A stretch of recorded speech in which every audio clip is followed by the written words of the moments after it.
Hi, இன்னைக்கு பார்த்தீங்கன்னா weight loss ஜர்னியில் டே 1. இன்றைக்கி வேக்கப் பண்ணது பார்த்தீங்கன்னா மார்னிங் 5 ஆகிட்டு 4:40க்கெலாம் வந்து எழுந்திரிக்கணும் அப்படின்னு சொல்லிட்டு போட்டிருந்தேன். ஆனால் 5 ஆகிட்டு 25 மினிட்ஸ் லேட்டாக எழுந்திரிச்சதுனால வந்து கரெக்டாக ஃப்ரெஷ் ஆகிட்டு ஒரு 1 hour வந்து எக்ஸசைஸ் எல்லாம் பண்ணேன். வெயிட் பார்த்தீங்கன்னா 86.1.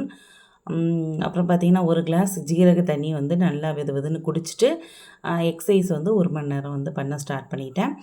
இப்போ ஸ்டெப்ஸ் பார்த்திங்கன்னா 0ல் இருக்குது. இப்போ வந்து 1 hour எக்ஸசைஸ் பண்ணிவிட்டு எவ்வளோ இருக்குது அப்படின்னு சொல்லிட்டு கடைசியாக காட்டுறேன்.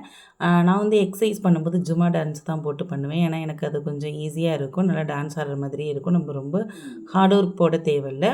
அப்புறம் பார்த்திங்கன்னா எக்ஸசைஸ் முடிஞ்சு ஒரு 5 பாதாம் சாப்பிட்டேன். எக்ஸசைஸ் முடிஞ்சோடனே 4000 தாண்டிடுச்சு ஸ்டெப்ஸு. மார்னிங் பிரேக்ஃபாஸ்ட் பார்த்திங்கன்னா கரெக்டாக 10 o'clock சாப்பிட்டேன். 2 கிளாஸ் வந்து கேழ்வரகு கூழும் கொஞ்சமாக துவையலும் வச்சு சாப்பிட்டேன். லன்ச் பார்த்திங்கன்னா கரெக்டாக 2 மணிக்கு 100 கிராம் வந்து ரைஸு. இப்படி தான் வந்து வெயிட் ஸ்கேலில் நம்ம அளந்து தான் சாப்பிடணும் அப்படின்னு கிடையாது. ஒரு அளவுக்கு நீங்கள் உங்கள்கிட்ட வெயிட் ஸ்கேல் இல்லைனாலும் ஒரு சின்ன பவுலில் எடுத்துக்கோங்க. 100 கிராம் அளவுக்கு வரும்னு தெரியும்ல, அந்த அளவுக்கு எடுத்துக்கோங்க. என்கிட்ட இருக்கிறதுனால நான் வந்து அளந்துட்டு சாப்பிட்டேன். கரெக்டாக 100 கிராம் தான் வந்து சாதம் எடுத்துக்கிட்டேன்.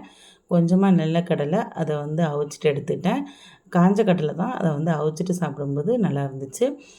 அப்புறம் பார்த்திங்கன்னா இது வந்து பப்பாளி காய். பப்பாளி காய் வந்து வெயிட் லாஸ்க்கு வந்து ரொம்பவே ஹெல்ப் பண்ணும். பப்பாளி காய் சாப்பிட்டா சீக்கிரமே வந்து தொப்பையெல்லாம் குறையும். அதனால் வந்து பப்பாளி காயை வந்து கொஞ்சமாக கூட்டு மாதிரி ரெடி பண்ணி அதை வந்து வச்சுக்கிட்டேன். அதுக்கப்புறம் பார்த்திங்கன்னா கொஞ்சமாக வந்து சேனக்கிழங்கு கூட்டு, அது கொஞ்சம். அதுக்கப்புறம் ஒரே ஒரு எக்கு பாயில் பண்ணி அது மஞ்சக்கருவை வந்து எடுத்துகிட்டு வெள்ளைக்கருவு மட்டும் வச்சு அந்த கொஞ்சமாக மிளகுத்தூள் வந்து தூவிட்டு சாப்பிட்டேன். இதுதான் வந்து லன்ச்சு. நம்ம வந்து எப்போதுமே வந்து ஒயிட் ரைஸ் வந்து கம்மி பண்ணிவிட்டு நம்ம ஃபைபர் நிறைய சேர்க்கும்போது ஃபைபர் ப்ரோட்டீன் சேர்த்துக்கிட்டோன்னா பேலன்ஸ் பண்ணி சாப்பிடும்போது நமக்கு வந்து வெயிட் லாஸ்க்கு நல்லாவே ஹெல்ப் பண்ணும்.